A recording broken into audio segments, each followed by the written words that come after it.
Yeah, it's been a deal we've been speaking about for a while, but it is now officially complete, and the ink is dry on Claudio Echeverri's move to Manchester City from River Plate. Remember, he's the under-17 captain of Argentina. He's a player who's very highly thought of in South America, and it's a deal that City have been working on for a number of weeks. The Argentinian transfer window officially opened today, and Claudio Echeverri has wasted no time in completing his move to Manchester City. Turned 18 a couple of weeks ago. He's a player who's made 6 appearances for River Plate. He joins for a fee initially of £12.5 million. There are add-ons involved in the deal, as there so often are, and he signed a 4.5-year contract. He's someone that Manchester City, a bit like Julian Alvarez, believe that in the future could be a real star of not only South American but world football. So he's joined officially Manchester City, although he's going to spend the rest of this calendar year on loan with the club where he's playing at the moment, River Plate. He's made 6 appearances in the first team so far. So a bit of breaking news for Manchester City, just to liven up this transfer window a little bit in this part of the world. And boy, do we need livening up, let me tell you, Ben. It looks like 1 in, 1 out. What's the latest on Calvin Phillips' move?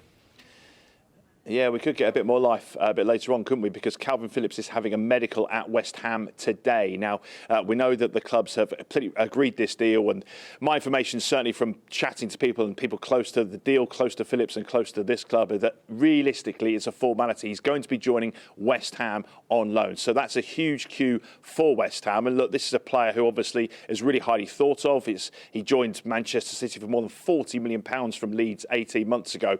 But it just hasn't quite worked out for him here, has it? So for him to be having that medical, finally he's got that move sealed. I mean, look, there were other clubs in for him. It wasn't the only offer on the table. But once West Ham's interest was firmed up, it seemed as though that was the most likely move. And as Gary Neville and many other pundits have remarked on this one, it feels like it's a move that suits all parties. Calvin Phillips not getting the first team football he would want.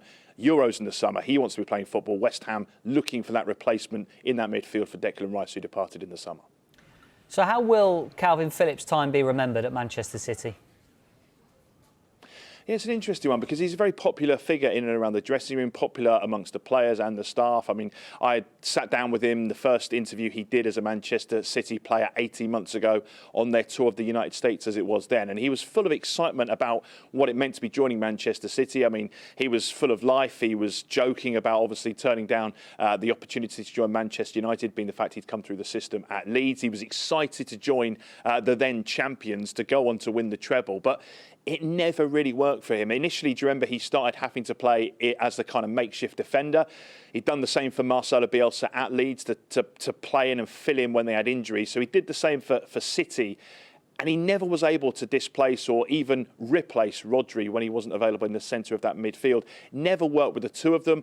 And this season, really, the writing was on the wall. Look, he's made minimal appearances. His last appearance came in the World Club Cup when he came on off the bench in that game against Urawa Red Diamonds. And he's not been able to displace Rodri even when he was available. Remember the suspension that Rodri suffered, missing 4 games this season. Phillips didn't start 3 of those. It's been difficult for him here. Pep Guardiola sat in this very room and spoken about how much he likes him, but clearly and evidently, judging on his team selections, judging on the fact that he would prefer to play 2 central defenders in that holding midfield role when Rodri wasn't available, it kind of showed he didn't quite trust him in that situation. What he was seeing in training, we can't be sure. But look, Phillips for England has shown his qualities. It just didn't quite fit here, and you have to say it's a move that suits all parties.